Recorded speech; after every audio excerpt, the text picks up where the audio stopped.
To save time, the Guardians have announced they will be providing daily updates on pitchers who aren't injured. Not to make light of the situation, you'll have to keep from crying. Wouldn't it just be easier if you let us know Shane Bieber pitched an inning? Just save me some time. Tristan McKenzie went out, bounced back fine. I just feel like we would save so much time if we established who's doing well as opposed to the other end of this spectrum. Just shut off the podcast here. I hate episodes like this. We have to play part doctor. We're not qualified for that. Part therapist. We're not qualified for that. What? You got 2 degrees. One of them isn't pre-med? No, I think it's econ. Well, when you figure that out, you let me know. What is the economical impact of these four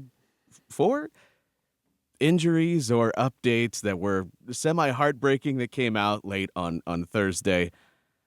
Do you have any update on what it means for the money side of things here? No, probably not. Insurance helps cover Trevor Steffen's $1.5 million.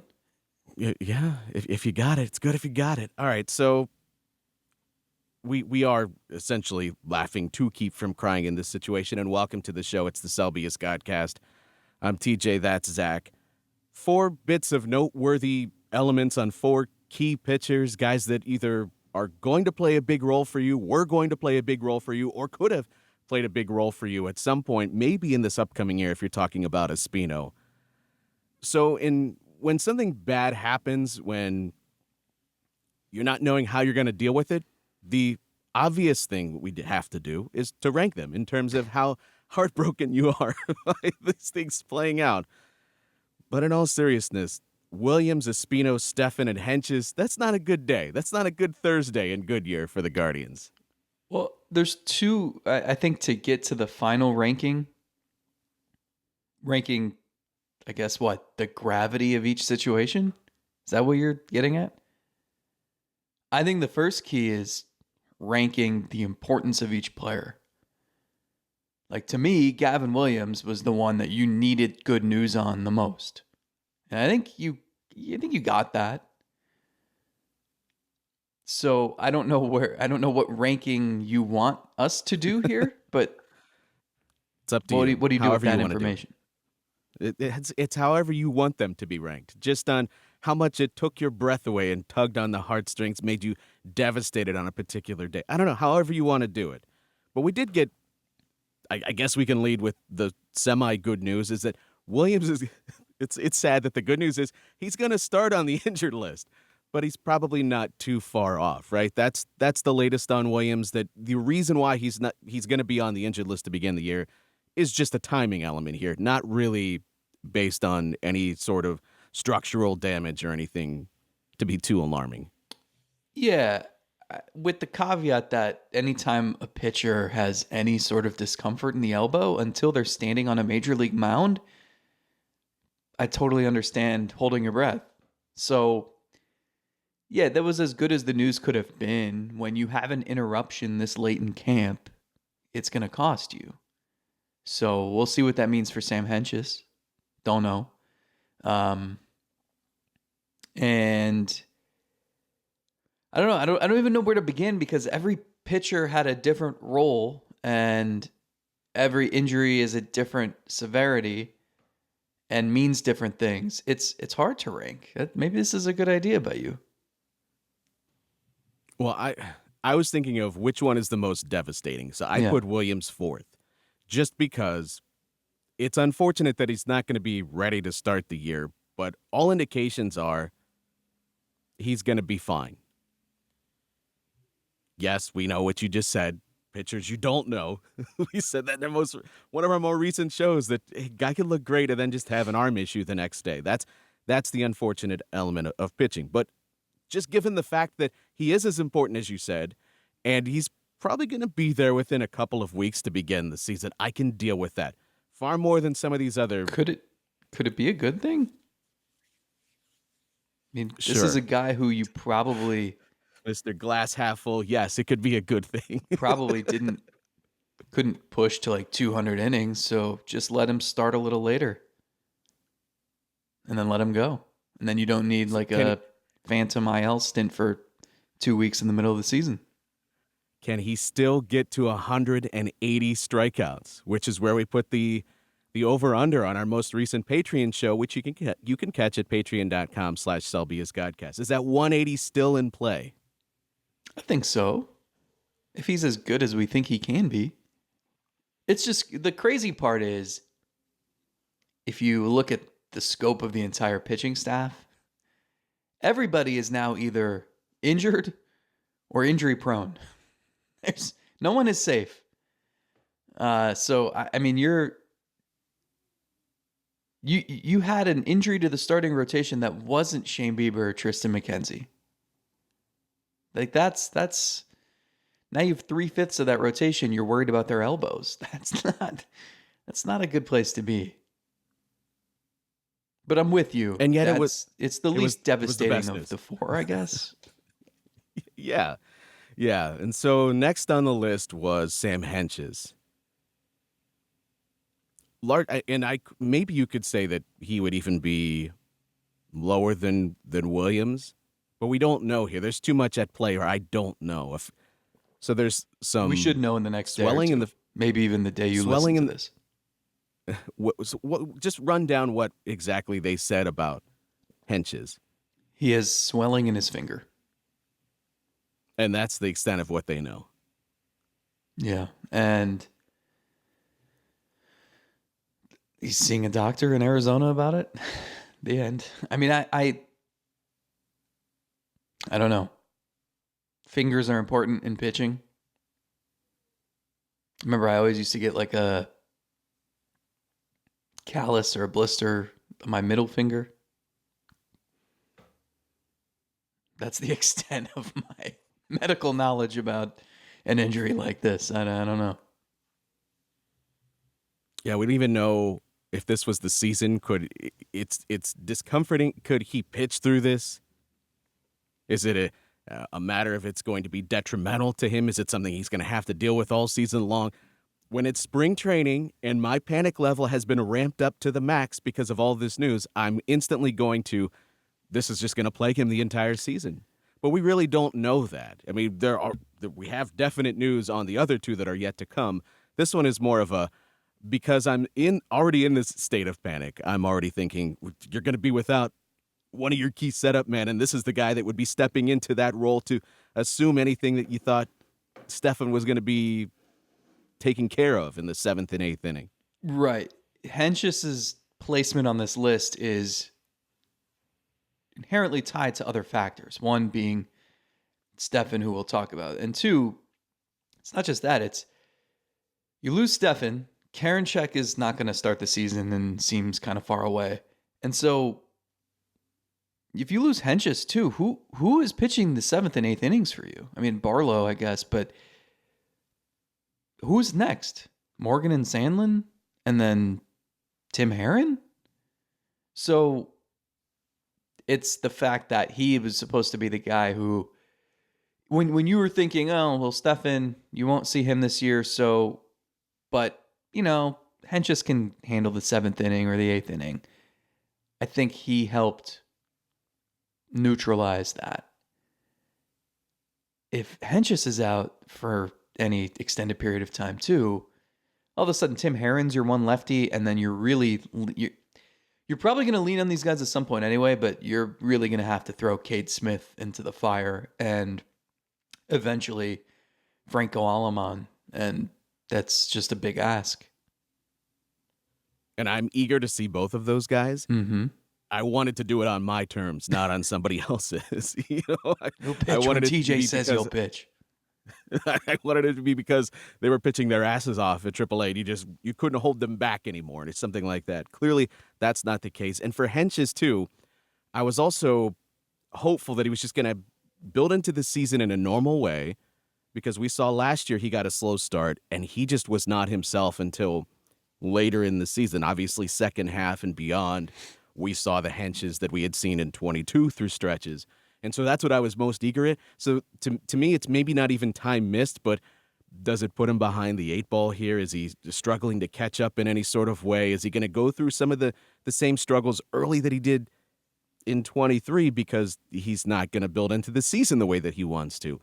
Again, all the levels of panic that are being created over something that might be nothing. But it's kind of just what happens in spring training. You start to panic over everything. I had dinner this week with my son at Winking Lizard. They still don't sponsor us? No? Okay. Was the meal free? And first of all, apologies if you were at a table near us, because my son just realized that he could scream at the top of his lungs and it would make his voice go hoarse, and he thought that was the funniest thing. And he saw the look of embarrassment in my face, so he kept doing it over and over again the entire meal. Great times. I also did love that toddlers. at a concert recently. But I was studying their wing sauces, and I was thinking about probably my spiciest take on our hot takes episode being Sam Hentges All-Star. So you put this third on the list, but I want to put it first because that's in major jeopardy. Okay, well, let's actually approach this seriously, because the next two are kind of serious. We go from hopeful and trying to avoid worst case scenario in our brains to actual worst case scenario for two guys that one was definitely going to play a big role, and the other one could have potentially at some point this year, maybe even at least just come up and given you some innings towards the end of the season and been like a high leverage, really talented arm. And then would have positioned him to maybe assume a spot in 2025. And we're talking about Espino here, where he finally leaps into that rotation and takes on that unicorn status that people had put on him many years ago. Well, that's not going to be the case. I'm more curious how you're going to stack these two. I put Estevan 2, Espino 1, and I'll explain to you why. But why? What do you got here? What's the ranking for you? Yeah, I probably agree with that. Yeah, I think we both agree that if the Williams news had been any worse, like if he was the Garrett Cole program where he's going to miss a month or two and then they'll reevaluate, that would have leaped to the top of this list for me. So saying that, like, none of these are that territory. None of these derail your season. Now, they're both gut punches. I'm with you. I'd probably put Estevan 2. I think I still believe in the bullpen depth here. I do think that, we both predicted they'd have a top bullpen in the league. That seems harder to accomplish now.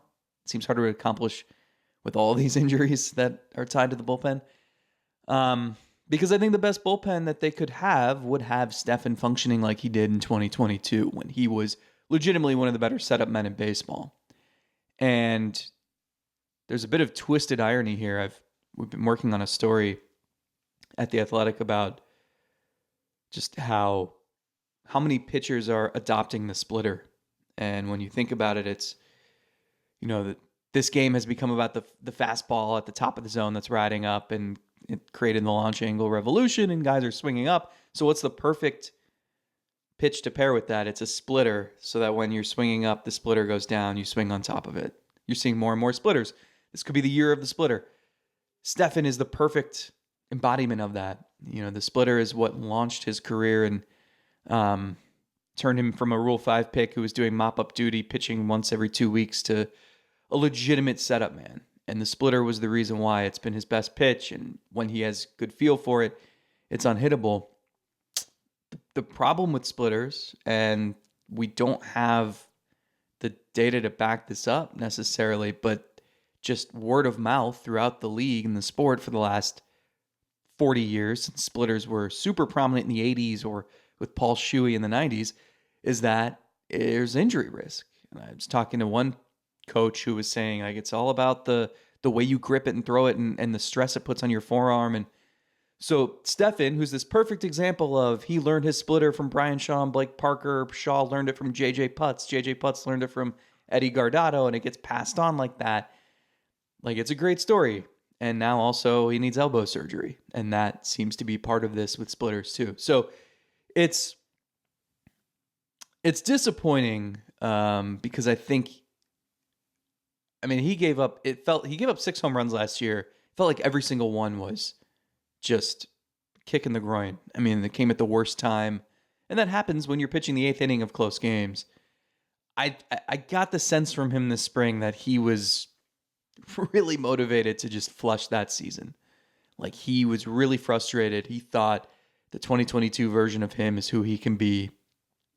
And he's not going to get that chance.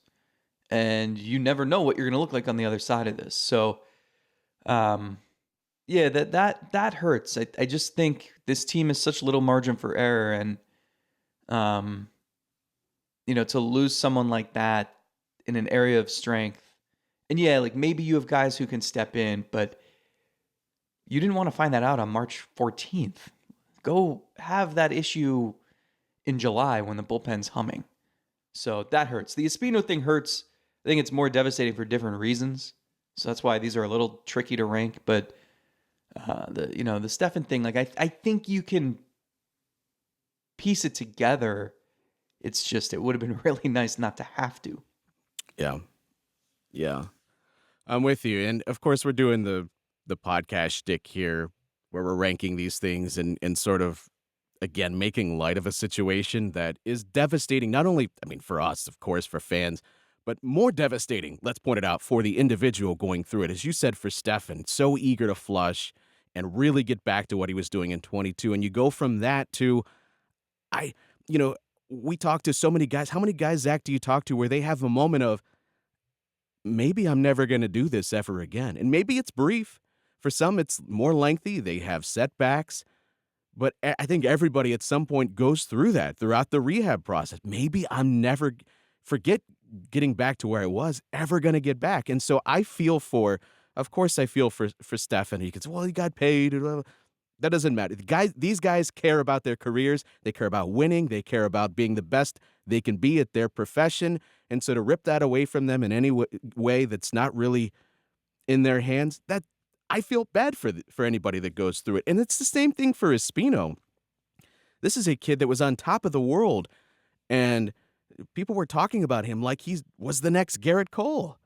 And for him, even if he comes back, and the reason why I ranked it first, even though if you're talking about which one impacts the Guardians more in 24, of course it was Stefan. He was supposed to be your 7th and 8th inning guy.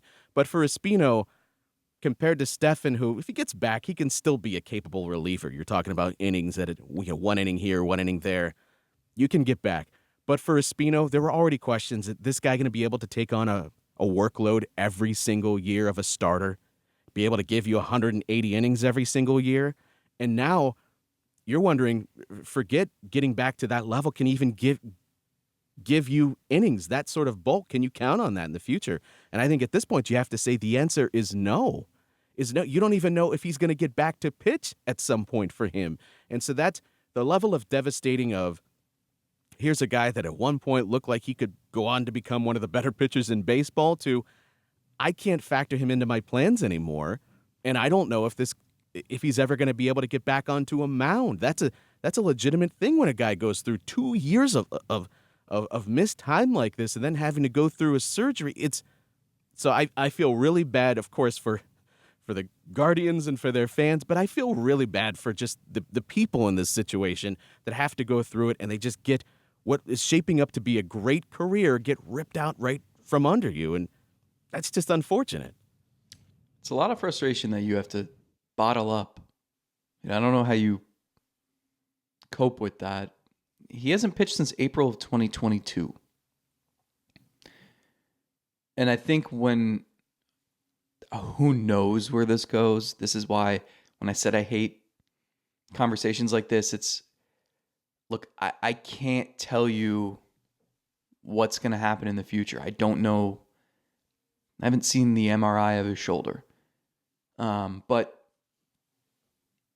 he's going to be in the same position a year from now that he was in this year, where I remember asking him early in camp, what's the goal for 2024? And he said, just pitch in a game. Just a game. Just survive the season healthy. That's the goal now for 2025. Right? So if he somehow pitches, and I'm not talking a major league game, I'm certainly not talking as a starting pitcher expected to shoulder a 90 pitch workload. If he just throws an inning of relief for AAA Columbus in July of 2025, like that would be a victory in this. And that would also be 40 months since he last pitched. So, it's I get it. People are saying he's Adam Miller, he's Danny Salazar. Well, he's Daniel Espino. All these guys are different. And he's young. He's a crazy hard worker. The dude is built like an Adonis. I mean, I don't know. The work ethic is there. Like he'll fight through this and certainly try to salvage something here. But it's a reminder of a few things. Number one, anything you get from the guy is a bonus. Two, prospects are prospects, especially pitching prospects. And three, I was looking at their first round picks, and Brady Aiken never made it. And that was a risky pick. And I'm not saying Espino was a risky pick, because that guy has or had truly like maybe the best stuff I've ever seen. I mean, can you think like who could throw 101 miles an hour and had a wipeout breaking ball, and I don't know, and he was going to be a starter. Yeah. I mean, he was legitimately on track to become the next Garrett Cole. He was that good. That was the sort of thought that was around. The only question was durability for him. That was the only thing. And I get where you're going with the first round picks. To some level, I think where the Guardians are, I understand taking some swings for the fences on guys that are risky that you otherwise, like in the case of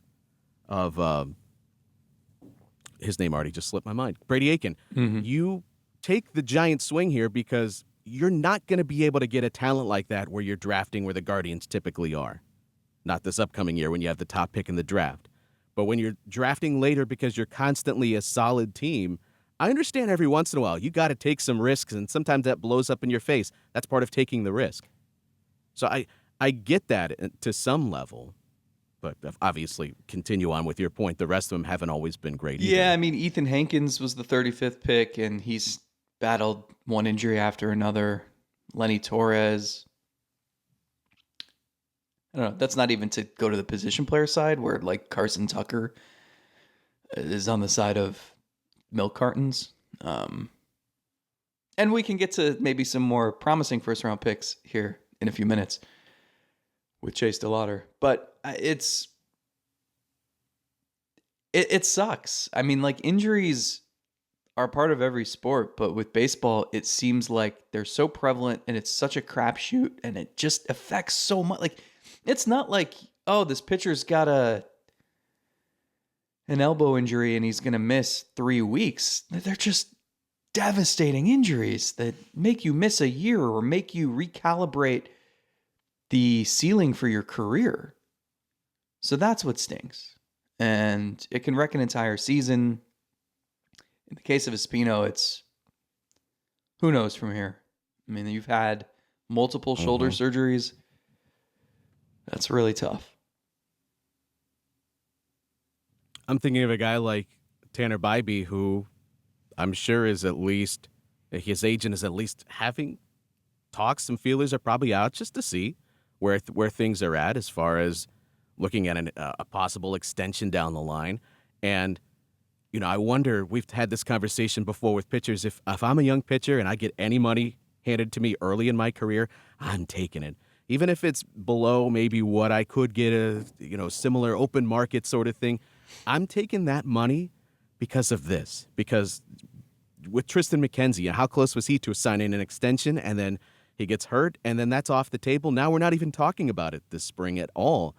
And yeah, we're hopeful of what he's going to be this upcoming year, but there's always that specter, that dark cloud. Could he get hurt today? Could it be tomorrow? Could it be the next day after that? And so I'm wondering, if I'm Bybee, am I seeing this happen today or yesterday? Am I going, maybe I'm more serious about having some conversations about an extension? And if I'm the Guardians, am I thinking, you know what? Between Bieber and McKenzie and having a promising pitching prospect like Espino go down, maybe we'll just let this ride. We'll just let this play out, because young pitching, It's a ticking time bomb. It's not a question of if, it's just a question of when and for how long. Yeah. And it's just that they're it's like you hear that's Sam Hentges has swelling in his finger, and I'm like, okay, put some ice on it and get back out there because everybody else needs elbow surgery, okay? They got to deal with that first. Oh, your finger's hurting, huh? Yeah, not a great day. And now the Guardians are into a mode of who's going to fill in, who's going to be in these spots. We got to figure out what we're going to do in our bullpen. We'll get there. For Williams, we know it's a short-term thing, but somebody's going to assume that spot early in the year. I think a lot of assumptions have just been, well, that's where Carlos Carrasco is going to fit in. And maybe. Do you think that just opens the door and that makes it easy? Carrasco makes the team. He's your starter. He fills in for this short period of time, and then you see where we're at? Is it just that simple? Well, I still think there's that group. I guess it's Carrasco, Lively, Curry, Beatty, probably those four, Gaddis, those five, where someone will fill in for Gavin Williams. And then I would say at least one of those guys also starts in the bullpen, maybe even two. So it depends. I don't know who fits which role better. I think Lively will be on the team. I think Gaddis, I put him in my roster projection at the start of the week on the roster. I think he's in good position. Carrasco, I mean, it's all about the stuff, right? And the vote said the stuff's been ticking up lately.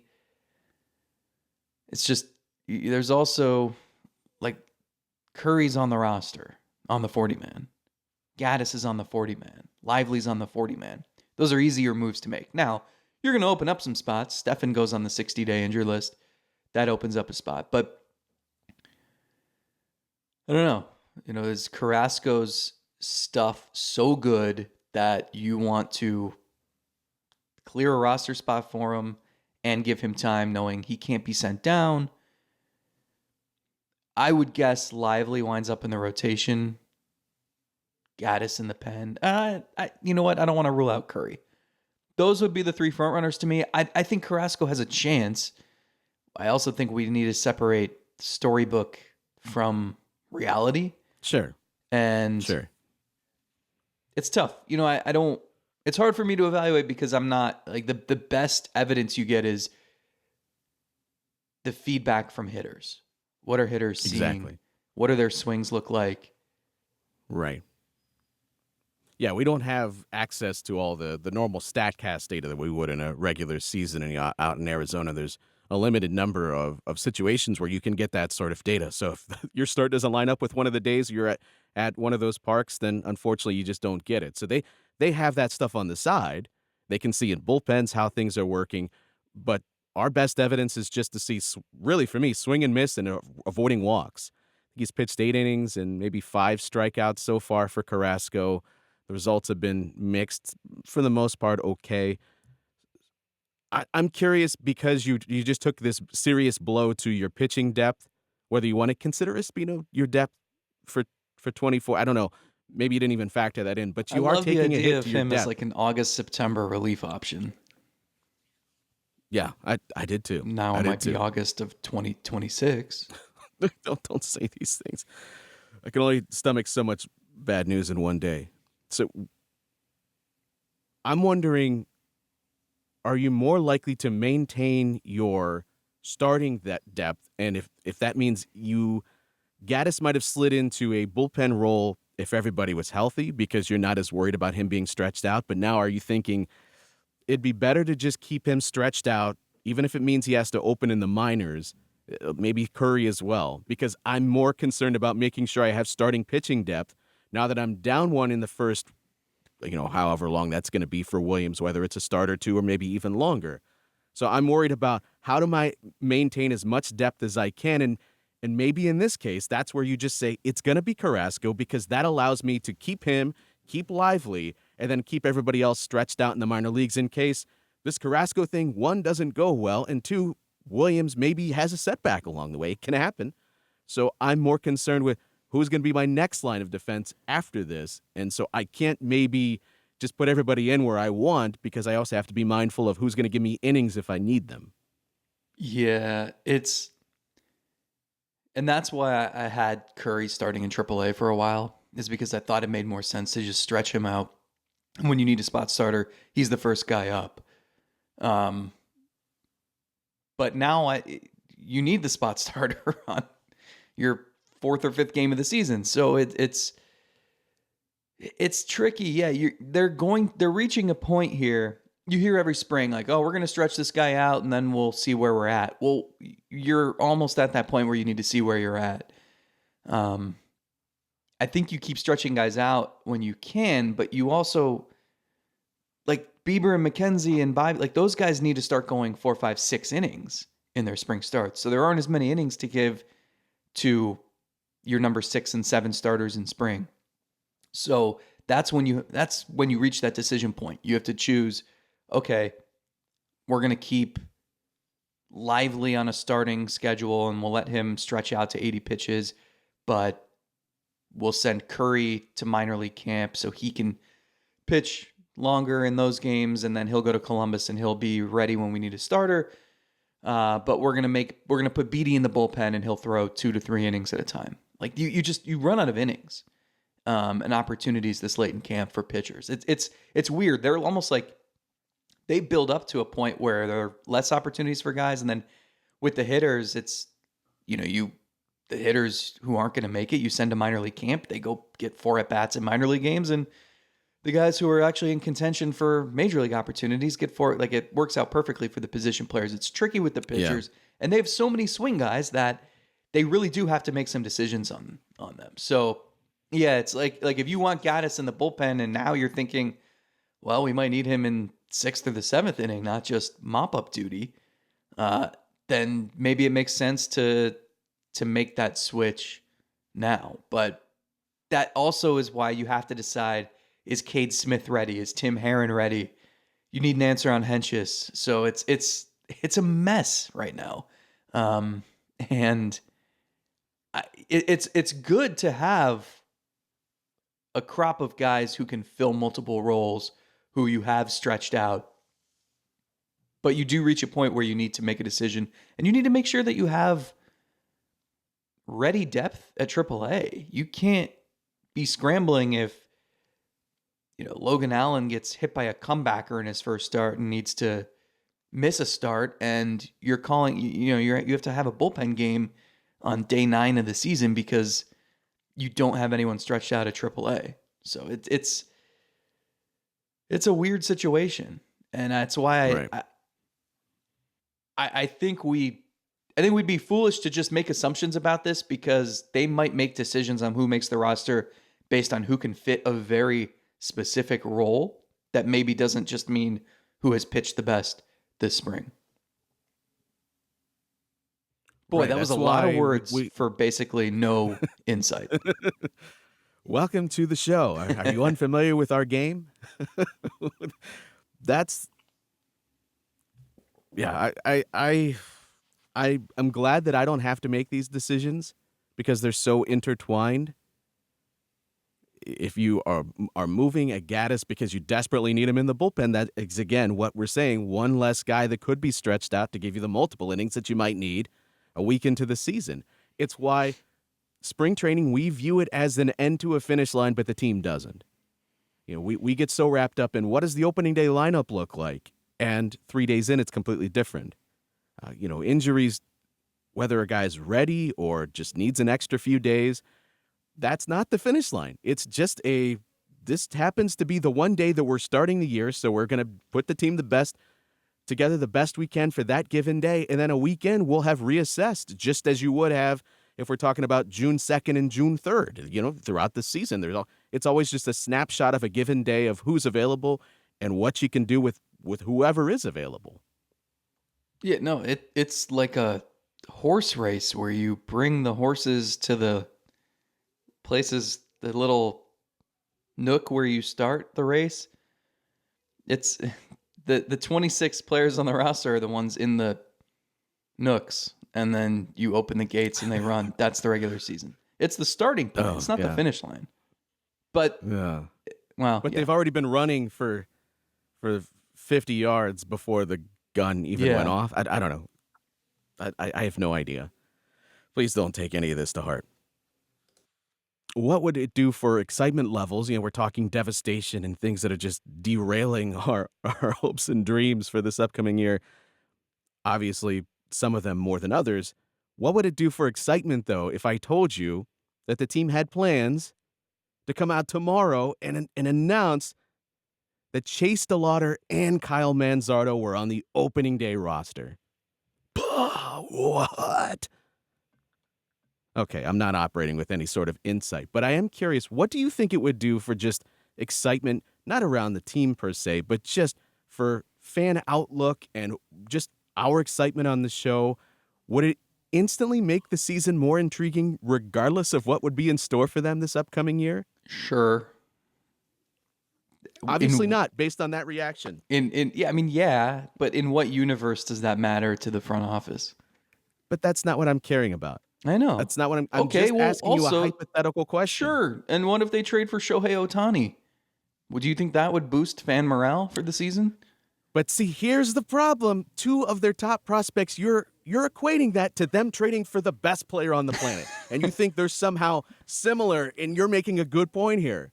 That should not be the case. That should not be the case. Okay. This should be what if they within the realm unveil of the possible. Hamburglar as the new mascot? Would that help fan morale? I mean, fans can be excited about whatever they want. And that's, in some situations, maybe that means it's because the team is in a better shape. And maybe it's not.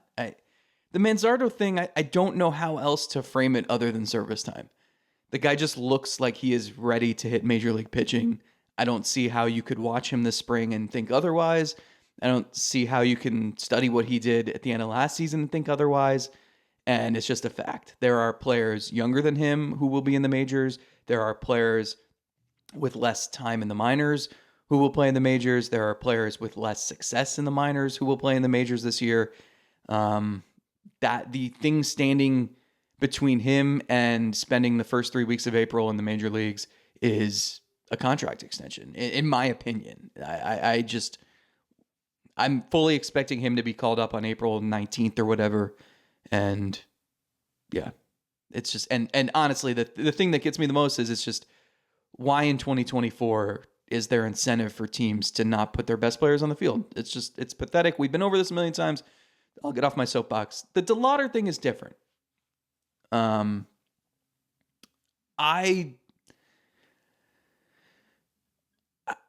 don't always just want to defer to their decision making, but for someone with that little experience, I can understand. Like, he's not even in big league camp. I think people are missing that. I've seen people posting that, oh, well, he survived the first round of cuts. Well, there are no cuts. He's in minor league camp. He's in depth camp.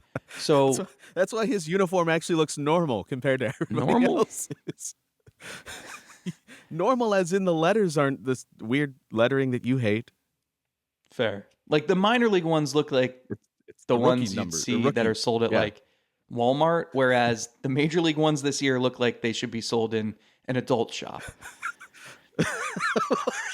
What? They're see-through pants, man. Save those for Valentine's Day. I think to your point, I think there is a baseball reasoning that makes sense for not starting the year with DeLauter. Mm-hmm. And we're having this conversation, again, it's a hypothetical. I already said, and aggregators took it and ran with it, that there's not a chance in hell he's going to open this season on the roster. It's just not going to happen. They but got I'm talking you again, just in pure hypotheticals. In pure hypotheticals, it would be, just looking at that lineup, it would be so much, that opening day, I would be so in much Oakland at 10 p.m. Eastern? Is anyone going to be I would watching? have the energy. It would take to get through until 1 a.m. I would have the energy to see a lineup that features Manzardo and DeLauter in it. And, oh my gosh, the future is already here. The future is already. I can't wait to view it. But I get it from a baseball standpoint why DeLauter wouldn't. And a lot of it goes back to what you're saying. He just doesn't have the experience in the minor leagues. Just let him get his feet under him this year, and then if he's still tearing it up, we'll have this conversation, and you should. Now, if You we're can talking have about the what I would conversation do, early in the year too. I mean, if he goes to AAA and Right. just torches everybody for 6 weeks, call him up. well, I'm not even saying that because I'm saying you could make the baseball argument doesn't mean that I'm making that argument. I think he should be in the running to start on opening day if he just continues to assault pitching the way that he has. But also, what is the sample size here? I get it. I get it more from their standpoint. But it's not about sample size. It's about, is he crushing the ball? Because that can happen. Is he hitting actual major league pitchers who throw from the same platoon side and crushing them out of the ballpark? Yeah, he is doing those sorts of things. To me, it's unfortunate because, again, we don't have a lot of the data. I go based on, does he look like he belongs? Because that's what spring training essentially is. Does he look like he's not going to embarrass himself out there? No, he doesn't. He looks like he's one of your best 26 players so far in camp. Now, the Manzardo thing, there is no argument for me. I know people have tried to make the argument you shouldn't. You should just sign him to an extension if you believe that much in him. And even if you go through this entire season, it shouldn't be off the table next year to be having the same conversation with him about an extension. We shouldn't be talking about a couple of weeks, giving you an extra year of service time. Just buy those at the end. That shouldn't be out of your price range. So he should be starting on the opening day roster in my mind. But the DeLauter thing, I think it's fair to have this conversation. You know what's funny about Manzardo is I was thinking if the Guardians believe that he's a safe bet to hit major league pitching, and you would think they believe that, right? They traded for him. Then you should give him a contract extension now if he's up for it. You know, what Detroit did with Colt Keith. Not necessarily to the extent what Milwaukee did with Jackson Chourio, who's top 2 prospect in the game, but you could do something like that. Because if you believe he's a safe bet to hit major league pitching, and you're probably going to call him up early in the season, you assume that he's going to hit major league pitching, and it's going to be more difficult to sign him to an extension a year from now. So why not just do it now? It seems like the right risk to take, and then you don't have to play the service time manipulation games. It really seems simple to me. Anyway, yeah, DeLauter, I'm with you. I don't want to make it sound like I don't think he's capable, because he has that it factor. He just looks like a big leaguer, and he's big. He's athletic. The guy played 57 games last season total in the minors, and most of those were at Lake County. You put him on the opening day roster, are you expecting him to play 150 games for you in the majors and not go through the ups and downs? Wouldn't you rather start him in AAA, let him build off of spring training, prove to you that he's capable, and then maybe there's less of a chance that you play the yo-yo game where he's going up and down? Because while he is the most important person in that outfield, when you look at your future outlook, you do still need to figure out what you have with Tyler Freeman. You traded for Estevan Florial, so you got to give him a chance, at least for a little bit. And you're paying Miles Straw, so he's going to be part of the equation in some fashion. You need to get an answer on Will Brennan. I'm not saying those guys are more important, but I'm saying you need answers on them in the short term. And DeLauter's the long-term play. And what you hope is the long-term solution. Yeah. I think you have to factor in where do you think their career is going to go as well? And also, what position do they play? Now, I'm going to break my own rule here, and I am going to introduce some service time manipulation into the equation. I think it's more worth it to play this game with DeLauter from a baseball control standpoint than it is for Manzardo. Sure. And a large part of it is because DeLauter could go be your center fielder. And if he's as good as maybe what his ceiling is, you're not going to afford him for an extension. You're not. I'll just, new owner, whatever, you're not going to be able to afford him. So keeping control of that 7th year for him, to me, means more, because I think he's going to be outside your price range if he's as good as maybe he's shaping up to be. For Manzardo, I mean, maybe there's this scenario where he's a top 5 hitter in the league. I really don't think he's going to be that good. I think he's just going to be really good. Maybe in play to be an all-star at his position someday. But to be a first baseman DH and getting the sort of payday that should be out of that would be out of the Guardians price range, I just don't think he's going to get to that level. And it just comes down to because you got a center fielder who's going to build more value than a first base DH. And I am less concerned about that 7th year for Manzardo because I think you should be able to afford it, regardless. For DeLauter, I'm not as sure. So if you want to hold him back, you already have the built-in baseball excuse of he doesn't have the bulk of playing time that other guys do. So utilize that. But I think hidden underneath that, sort of like the Trojan horse, is you're doing this because that extra 7th year really is beneficial for a player like that. I said it, I think earlier this week, that this is a weird transition year for the Guardians. It might end up in a division title. I don't know. Maybe it ends up in 4th place. But you can see the pieces in the lineup. Now, they need an answer at shortstop. They need an answer in center field, or they need to find an outfielder. I don't know if Freeman's the answer. Maybe Brennan hits. But you can see how much better the lineup looks like if your dreams about Manzardo and DeLauter become reality. I don't know that they're going to become reality in 2024. It's a lot to ask of 2 rookies, especially I think Manzardo can come up and roll out of bed and post a 340 on base percentage and get 50 extra base hits, but you don't want to put that pressure on a rookie right away. But 2025, what is the best path here to make sure that both of those guys are legit pieces that you can count on to deliver in your lineup in 2025? Because you put Jose Ramirez around them, Josh Naylor around them, Bo Naylor around them, Steven Kwan, Andres Jimenez, a shortstop who maybe can hit a little bit, Tyler Freeman in center or someone in center. There are pieces there where I think, you know what?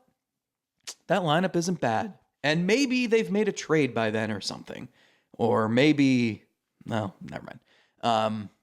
And then you think about the pitching staff, and Bybee and Williams and Allen and McKenzie is a really good foundation. And I guess Espino's not part of that, but maybe Joey Cantillo. Like there is reason for optimism. I can see the vision for 2025 and beyond. Now, should that have been the vision sooner because Jose Ramirez is going to be ancient by then? Yes, but whatever. Like I What's understand. that going to make us? I understand where they're going. How they get there has been and continues to be very messy, and there have been mistakes.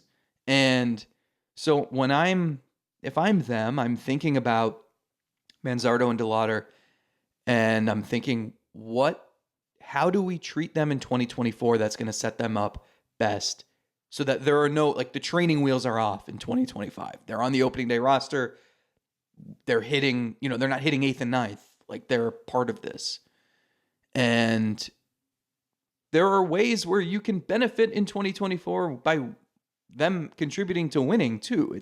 You're not just throwing out this season and saying, "No, take your lumps and we'll stink and we'll regroup the next year."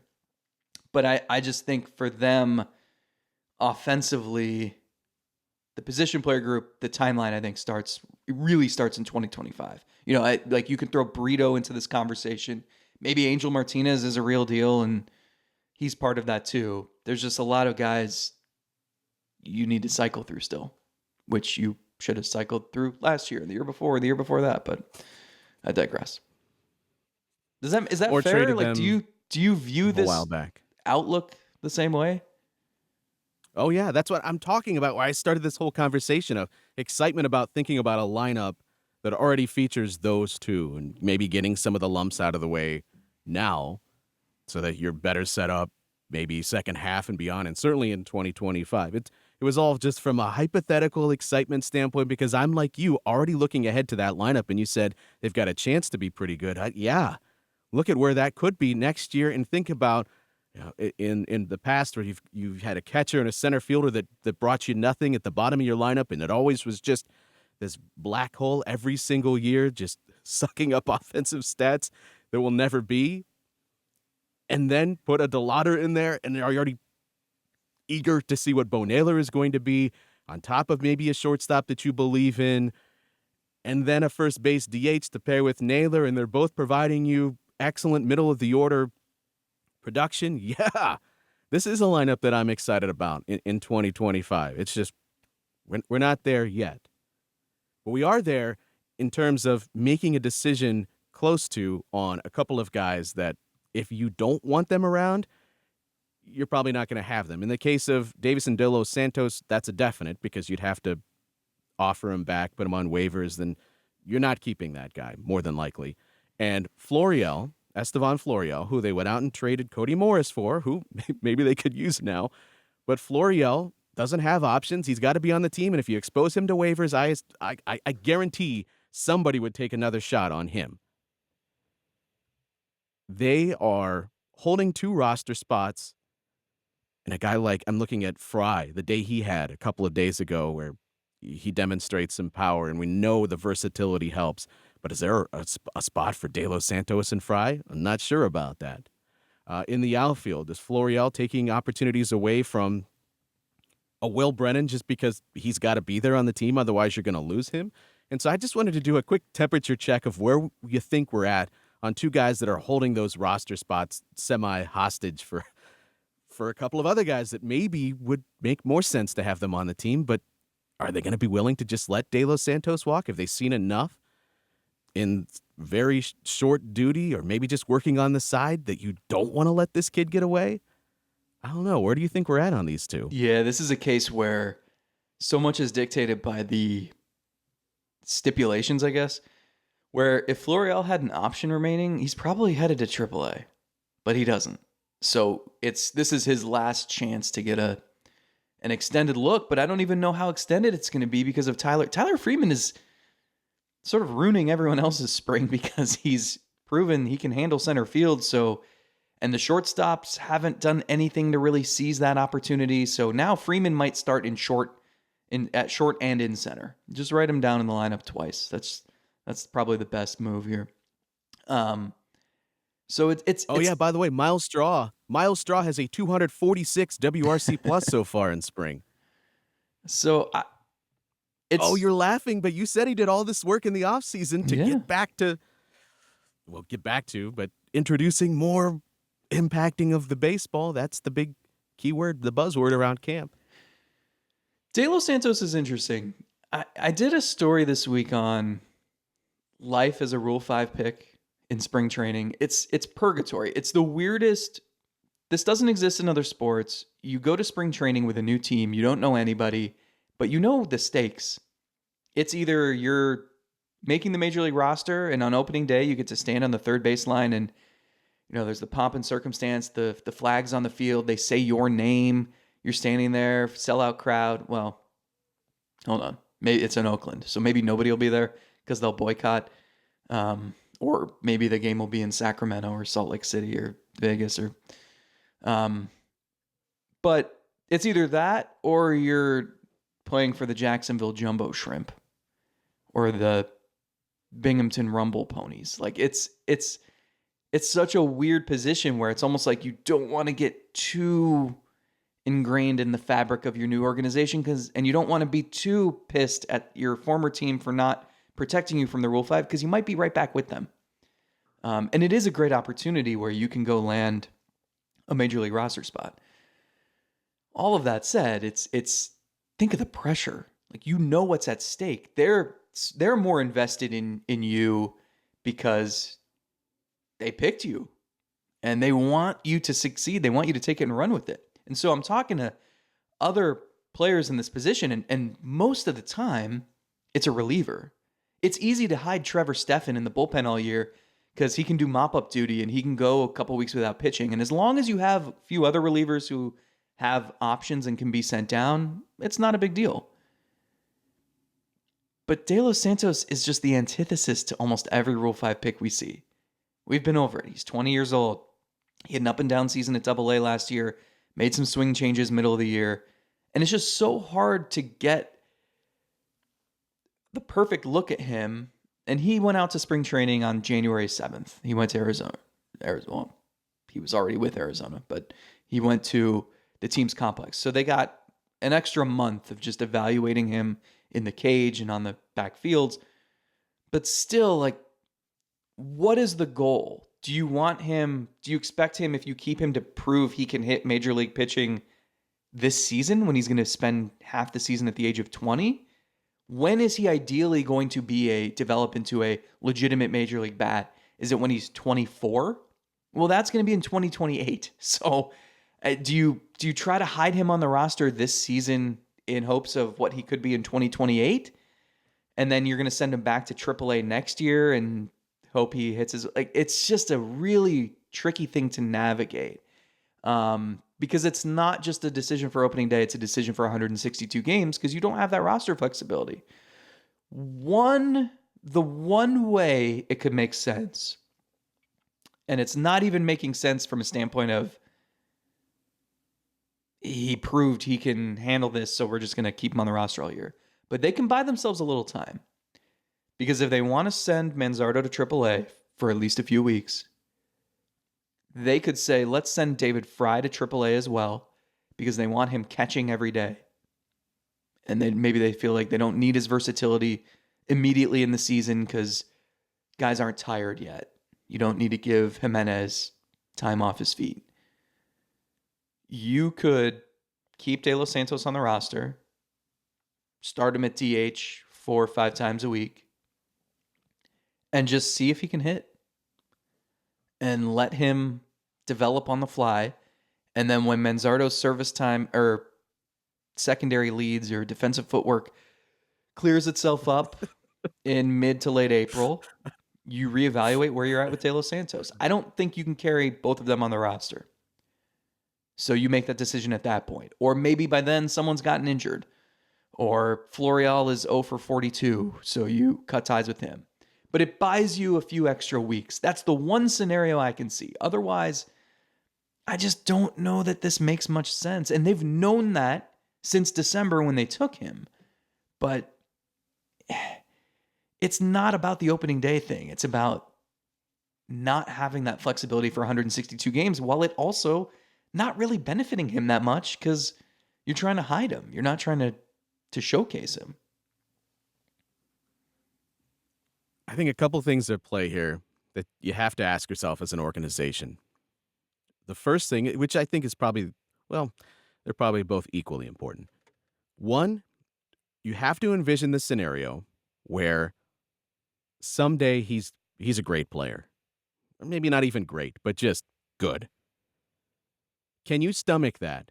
Someday, if he's back with Arizona, hitting 5th for them and hitting 25 home runs, and you say, we had him. We had him on our team. We just weren't patient enough. We weren't willing to let that play out. And so now we're watching him do it from afar. Can you stomach him going back to his original team or another team, and he blossoms 3 years from now? Can you stomach that? The second thing you have to ask yourself is, what's the reality that he does that? That if we're going to really boil it down to the most basic elements, it's those two things. Can you stomach him going elsewhere and realizing you could have just kept him? You could have. All you needed to do was just roster him, and you could have had him. Can you live so with simple, that someday? The rostering part is what's so tricky. But I think you have to start at that basic level. You have to ask yourself. Now, if you say, I don't know if I can stomach that. Okay, well, let's go into this other stuff. Can you roster him? Who are you taking opportunities away from? Can you live with those sorts of things? But I think you got to clear those first 2 hurdles first. Can you stomach it? Well, I think it would be tough to stomach. I think that'd be dreadful. If knowing you had him and then 3 years from now he's hitting 5th for somebody, I think that would be painful. I think it would. But would he be hitting 5th for you if you had him hiding on the major league roster for a year and then back down to the minors and then had to play his way up? And also, does he have a position? No, he'd be hitting 4th because I've seen this team put Owen Miller in the cleanup spot. That's fair. I've seen Carlos Gonzalez hitting cleanup when he had no business doing it. So he probably would be higher in your order. No, I get what you're saying. Did the development take place if he's not able to be in the minor leagues developing? So I get that. The second thing is how are we going to answer that? How are we going to, for you and I, how are we going to answer that? The team operates with a little bit more insight because they've been seeing him up close. They've had conversations with, they know whether the adjustments are a little bit more sticky, whether he's living with those things, or it was just a great flash for a couple of months in the minor leagues, but it's not going to stick with him. But I mean, we've seen 30 plate appearances for him. We're going to base his entire career on these 30 plate appearances. Well, Zach, he hasn't walked any, but he also has, he's only struck out 20% of the time. That's a good thing, right? What are we learning from that? I have no idea, but it's impossible. They knew what they were signing up for. You said it. It's not like they woke up today and go, wait, we have to what? We have to keep him on the roster the whole year? Why didn't somebody tell us? They knew this. They knew that this was going to be this difficult. So I have to imagine they had a plan in place for evaluating a player like this. They had to. Otherwise, why did they do it? Yeah, so there were 15 players taken in the Rule 5 a year ago, and of the 15, one was injured for the entire season, so he's, you're tethered to those same rules the following year. You got to spend 90 days on the active roster. So it's really of the 14, 8 were returned to their original teams. And that's usually, I think someone told me it was about 60% of players taken get sent back to their original teams. But 60% of the players taken are not 20-year-olds who haven't really mastered even AA. So there's just, I had members of 2 other organizations, I think, maybe even 3, ask me like, can you explain this pick to me? Like, this is very curious. I understand the thought behind it. It's low risk. It costs you $100,000 to keep them, and if you return them back, 50. So it's very low risk, and the reward is it could be pretty good. I mean, he at the time you picked him in December, this team this organization needed power more than anything, and they still do. But I do wonder, just like, if they didn't have Manzardo, if they'd never made that trade, then I would say, yeah, sure, throw him on the roster, keep him there all year, and just let him take his lumps. But Manzardo's right there, and he's gonna have to play. And if he and Naylor are occupying first base and DH, that's why De Los Santos has been trying out the corner outfield some. But who's he? I mean, then it's right field for him, and you've got Laureano and Brennan there, and so it's not like there's a clear path to regular playing time. So even if he does make the roster, it's not like he's getting 600 plate appearances this year, unless all the position players need elbow and shoulder surgeries too. Yeah, in fairness, if they didn't trade for Manzardo, they'd still have Josh Bell, I bet.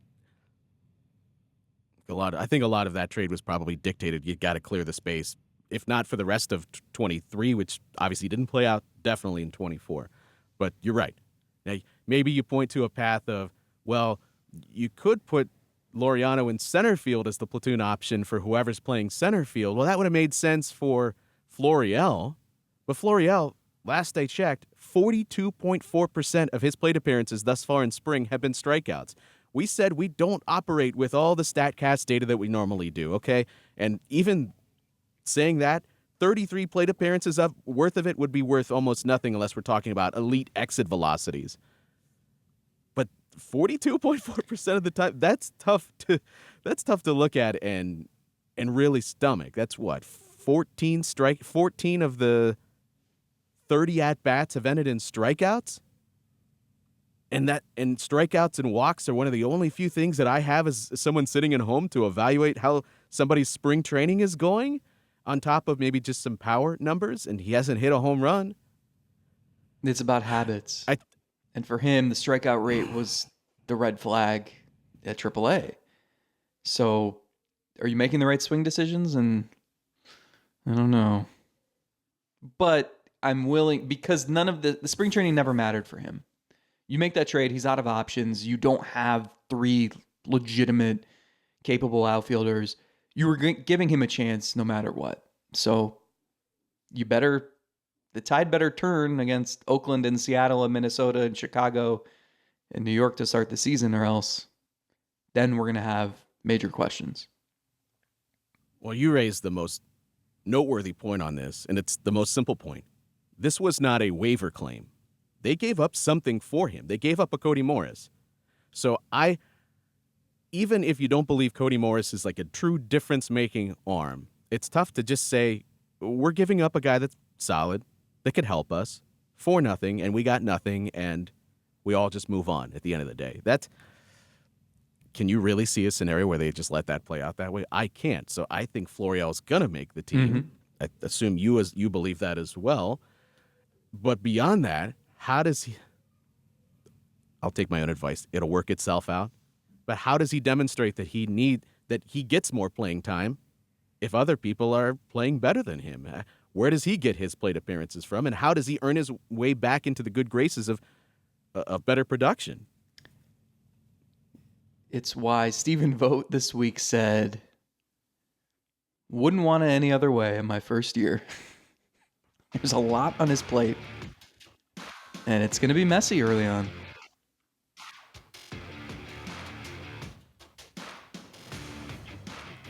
I mean, when isn't that the case? Has anybody ever just had... We always say, this is the biggest spring training. The way we always say, this is the biggest election of our lifetimes. Well, yeah, because it's the next one. Like, it's spring training. They're all important. They're all interconnected. They're all interesting for all these different reasons. It's just every year it changes. We're less than 2 weeks away from opening day. It's crazy. I'm already making adjustments to my war draft. At least we're getting answers on some of these things early.